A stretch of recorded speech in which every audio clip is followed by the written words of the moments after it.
Es que yo dije la santa y recta doctrina, no sirve. ¿Se fijan? Hay un tema, y no es que no sirve porque sea santa o porque sea recta, sino que hay un problema de que no hay comunicación. ¿Se fijan? El otro no me puede entender, el otro no me puede escuchar, el otro no lo puede vivir. Entonces, ¿qué digo yo? ¿Qué comunico yo de tal manera que el otro pueda realizar eso? Pueda caminar, hacer un camino en la fe.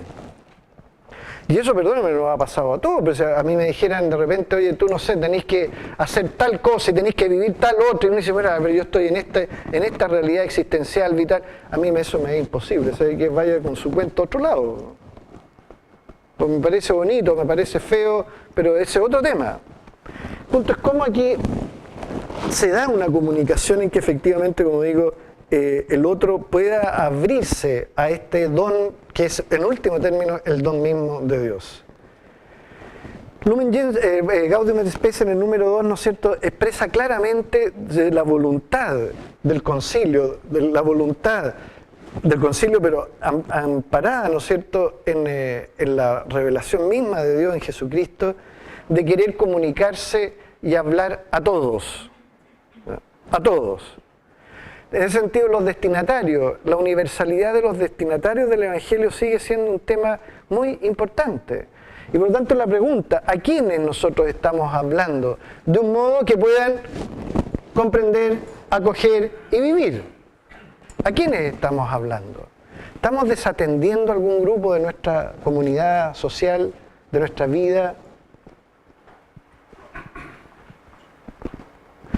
Hay mapas, esto como un ejemplo nomás, pero y un poco burdo si quieren, pero algo debiera decirse.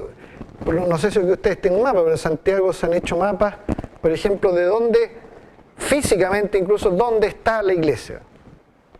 Desde el punto de vista de sus instituciones, parroquias, colegios, instituciones.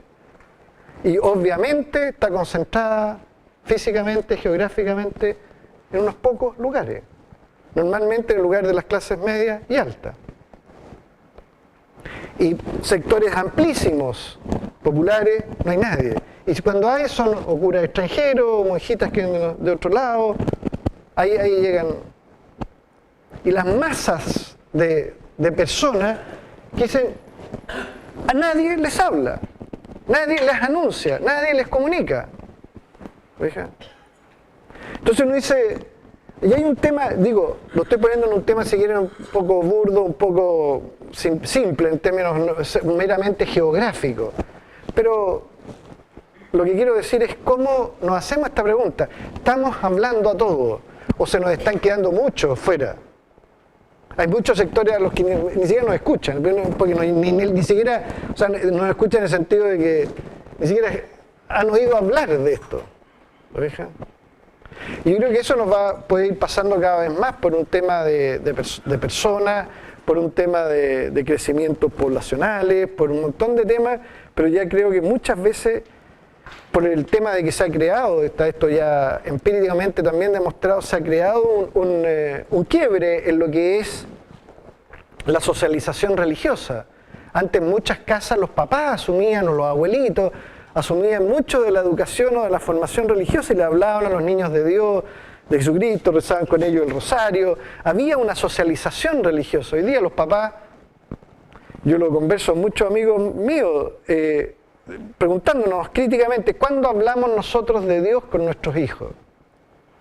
Hagan ustedes ensayo esa pregunta y yo les aseguro que la gran mayoría no habla nunca, nunca. Se habla del fútbol, que ahora ya para el Mundial, usted le pregunta a cualquier familia, ¿no es cierto?, ¿cuántos días quedan para el Mundial? No sé cuántos, 49 ya o 48, pero estamos por ahí. Y hablamos de que se lesionó Neymar o que se lesionó el Chupete Suazo, no sé. O sea, todo, o la teleserie de acá, o de La Plata, o de quién salió, quién no salió, que a qué horas llegáis, que a qué horas te vais, que compraste esto, que compraste... O sea, tenemos montones de temas y de cosas que hablar y no hablamos de las cosas que pueden ser las más fundamentales y centrales de nuestra vida.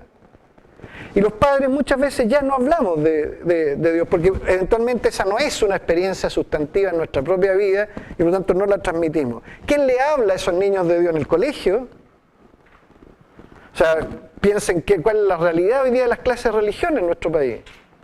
Las clases de religión son las más mal evaluadas de todo el sistema escolar, las más mal evaluadas. En todos los sistemas de admisión. ¿Y qué hacemos con eso? Les digo, en general, nada, o muy poco. O a las personas se dan los permisos para enseñar religión así como casi debajo de la manga. Ya anda a hacer clase, el que está medio aburrido, que busca otra pega, que le pasó algo y bueno, ya que haga clase de religión. Entonces uno dice, ya, dos momentos importantes, los más importantes de socialización, la familia y la escuela, andan mal. Y mal es para decirlo en una palabra suave. Entonces esas personas dicen, no, entonces la iglesia, en las comunidades. Bueno, ¿quiénes van a la iglesia? ¿Quiénes van a las comunidades?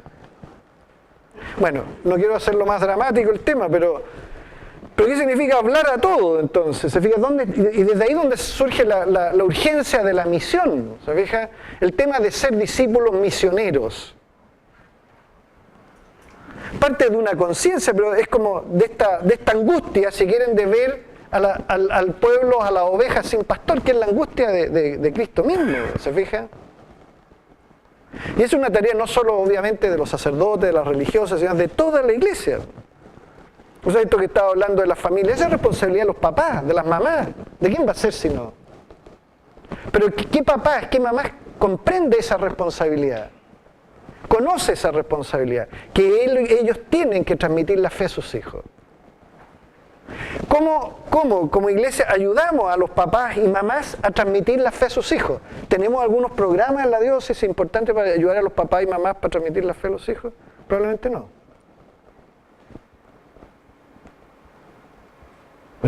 Entonces, aquí hay un problema, yo creo, importante, un desafío necesario. Hay una solidaridad en la humanidad, en la creación, en los más profundos anhelos y deseos del género humano. Bueno, esto tiene que ver con lo que decíamos desde el comienzo. ¿Se fija? El Evangelio, si es propuesto a todos para ser comprendido, acogido y vivido, no es desde fuera, es que nosotros somos parte de esto, vivimos en esto, y por lo tanto, ¿cómo nosotros nos hacemos parte, ¿no es cierto?, de estos anhelos, de estos deseos más profundos del género humano? Ahí yo pongo dos números, el 77 y el número 92, para que ustedes tal vez lo puedan leer después con más detalles si les parece, ¿ya? ¿Cuál es uno diría, la razón de esta preocupación por esta comunión, de este evangelio que quiere llegar a todos, ¿ya?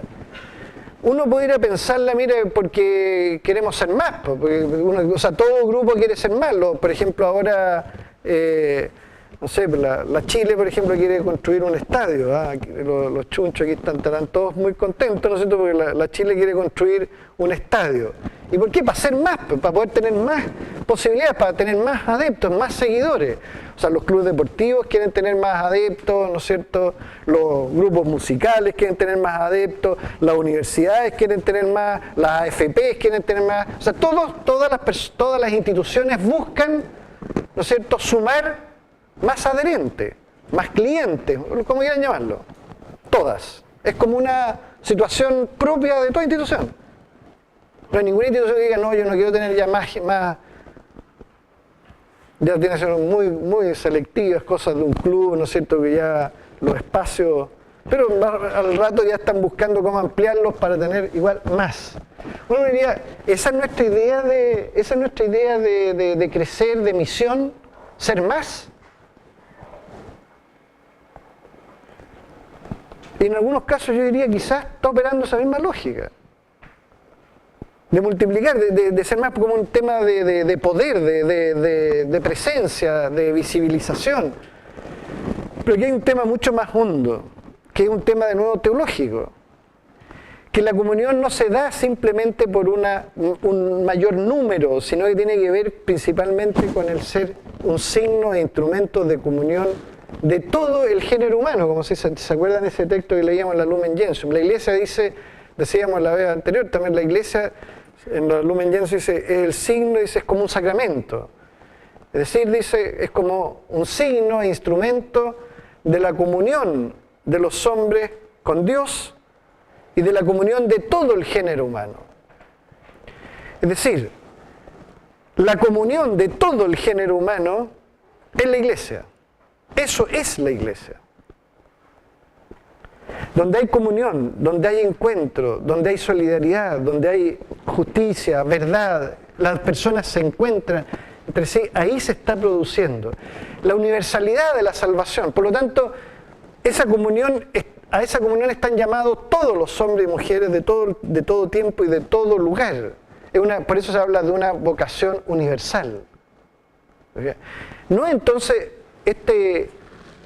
buscar llegar a todos, de anunciar el Evangelio a todos los pueblos, no es como hace una AFP para buscar más, digamos, afiliados, sino que porque está la comprensión honda de que en esa comunión se hace manifiesta la comunión de Dios mismo, la comunión del Padre, del Hijo y del Espíritu, porque en esa comunión, en la posibilidad de que tengan todos los hombres de reconocer a Jesús como el Salvador, a Jesús como el Señor, y reconocerse entre los hermanos y vivir en comunión, allí acontece esta salvación. Entonces tiene un sentido en el sentido propiamente teológico.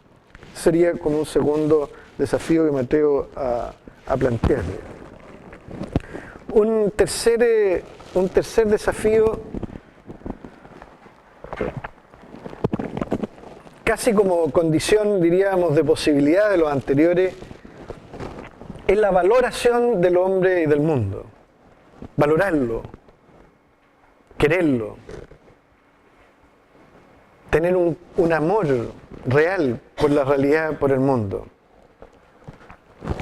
En el número 41, ¿no es cierto?, de Lumen Gentium, también ahí, o sea, de Gaudium et Spes, ¿no es cierto?, está esta mirada, cuando dice la visión que, cómo la iglesia dice, la ayuda que la iglesia procura prestar a cada hombre. Yo les recomiendo leer ese párrafo del número 41, ese número, porque da como ese horizonte de a quienes queremos ayudar, o la iglesia quiere servir a los hombres y mujeres de este tiempo en ese horizonte de una solidaridad profunda en la cual la iglesia reconoce, valora, ama realmente a quien se dirige. No ve el mundo, la cultura como un enemigo, como una amenaza, sino que efectivamente como querido entrañablemente por Dios mismo y acogido por tanto también a su amor.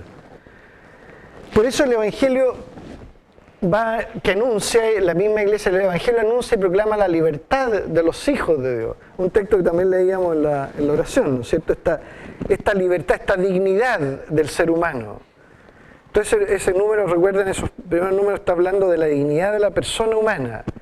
Esa valoración es en primer término entonces una valoración de la libertad. De que yo me dirijo hacia personas que son libres. Porque son libres porque Dios las ha creado en la libertad y para la libertad. Entonces, fíjense que es distinto cuando yo me dirijo a alguien o me comunico con alguien, establezco una relación con alguien en donde al otro no lo reconozco en su carácter de ser libre. Y donde el Evangelio no se ofrece como un camino de libertad, de auténtica libertad y de liberación, sino que en categorías de servidumbre, de esclavitud, de servilismo, de distinto tipo, pero servilismo en último término. Ya padre, sí padre, diga padre, como quiera padre. Entonces yo me siento feliz. ¿No? Eso es servilismo. Entonces, ¿dónde está la relación con el otro en donde yo veo la dignidad de la otra persona? Yo no ando buscando un esclavo. Para la libertad nos liberó Cristo. ¿Quién dice eso? Pablo, Gálatas 5:1.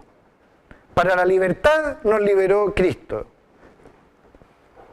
O sea, el Evangelio es un Evangelio de libertad, de liberación. No los llamo a ustedes siervos, sino amigos. Pero ¿eso es lo que hacemos? Buscamos y generamos buscar relaciones de amigos, de amistad o de servidumbre. Ahora, eso lo hace Jesús, fíjense, o sea, no estamos hablando de que, mira, algún seguidor de Jesús se puso como en onda de amigo, no, es Jesús, el Señor. No nos quiere llamar esclavos, siervos, sino amigos. Y nosotros empezamos llenos de estratos y de clases y de... O sea, realmente no se entiende, no se entiende.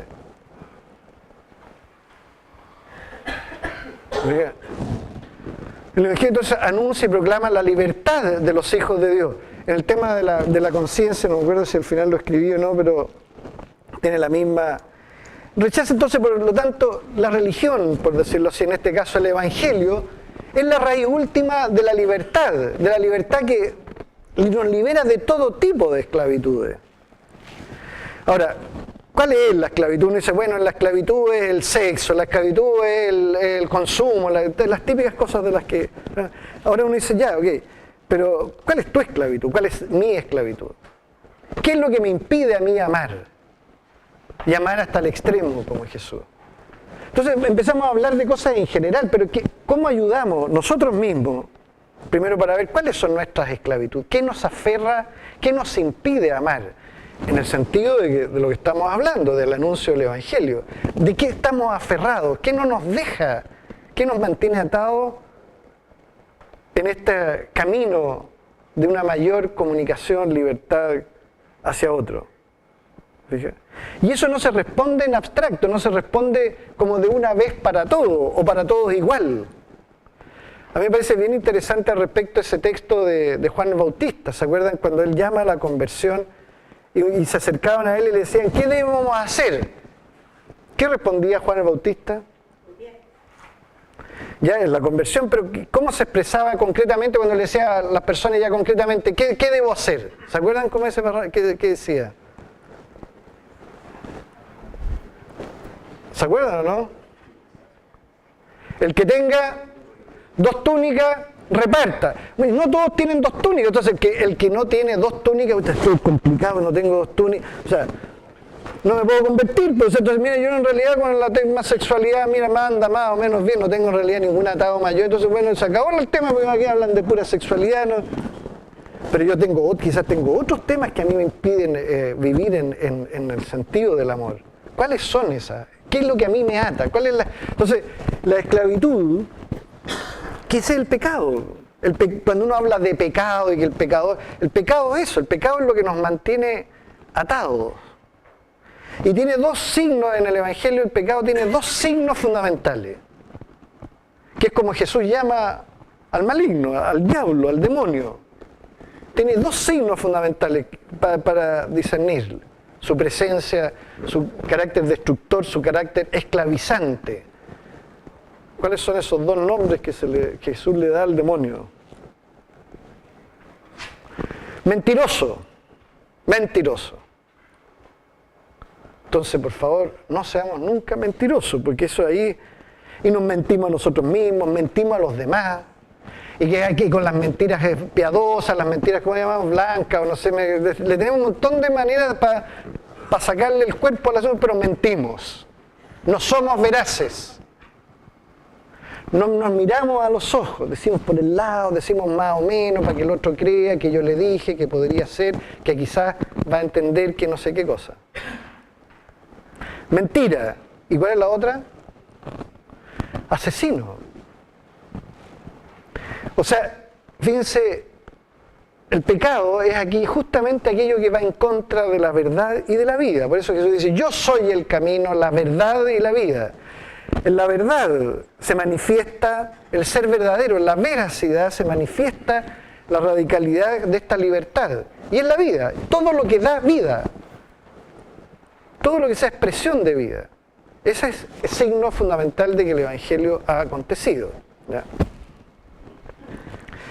Por lo tanto, según la perspectiva, como se dice allí en el número 13, ya de Gaudium et Spes, el pecado rebaja al hombre, impidiéndole lograr su plenitud. En la medida que, ¿no es cierto?, el hombre no vive en plenitud, no está en esta perspectiva del amor de Dios, que transforma su existencia en la verdad y como vida para los demás, se vive en esa esclavitud.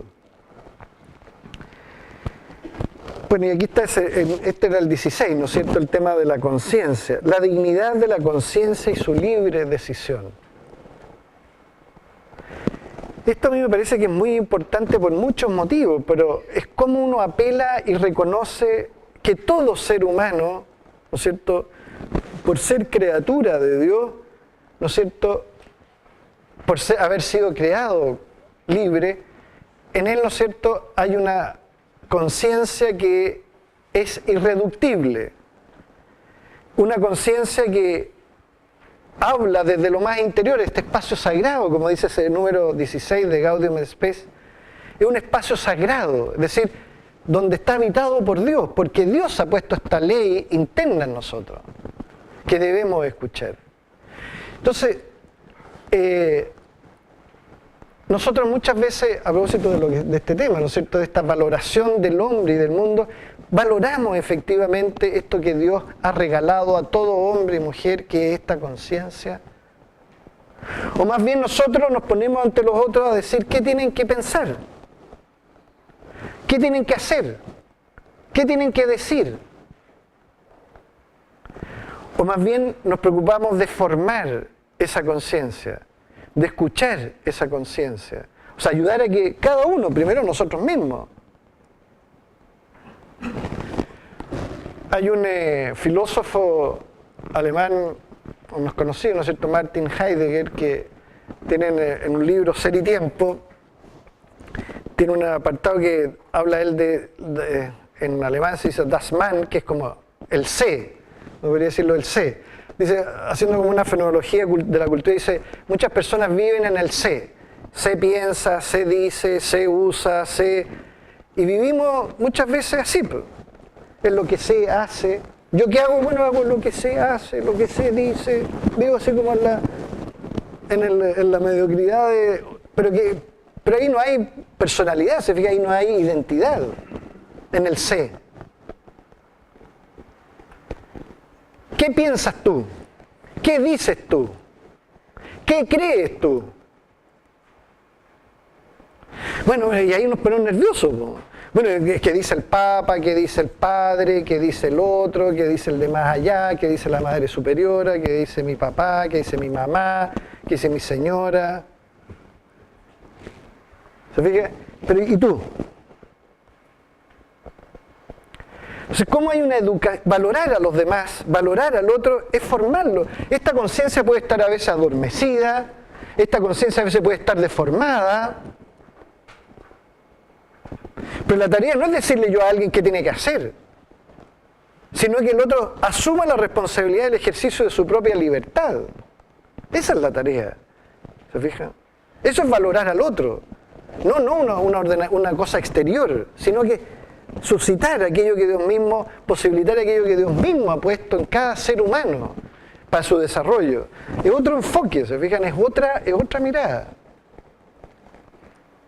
Lo que yo creo plantea Lumen Gentium, o sea, Gaudium et Spes, respecto de esta valoración. Entonces, ¿cómo en nuestras tareas pastorales, es como cuando se dice en educación? Aquí todos los que son educadores lo entienden muy bien, cuando se habla de un conocimiento que no son simplemente al alumno tiene que se ocupa la idea de como que uno le abriera como ¿no es cierto?, la mollera más o menos y le metiera contenidos desde fuera, sino que educar tiene mucho más decir como saco desde dentro, induzco. No es que no haya nada que aportar, pero como eso nace desde dentro.